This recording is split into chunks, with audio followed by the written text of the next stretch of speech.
Well, on last week's Bottom Line, Neil Melancon told us about the grain trade positioning ahead of the big USDA crop report that was released on Tuesday. We were promised a full report, so Neil, how did the numbers turn out?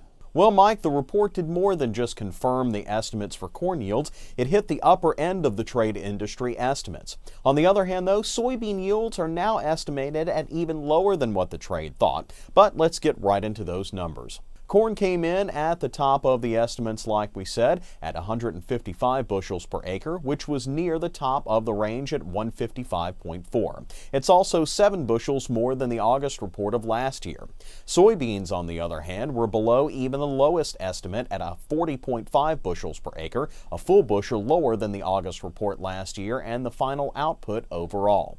Also important is to look at the carryout for both corn and beans. While they were both within trade industry estimates, there was a 300 million bushel jump from the July to August reports for corn, owing to the increased yield estimates, while beans dropped 5 million bushels from last month to 135 million bushels, the same estimate for this time last year. So the bottom line this week? The bearish corn number seems to be well balanced by the bullish beans. The drop in the markets in the last 2 weeks prior to the report probably represents a low in the markets that we've been talking about.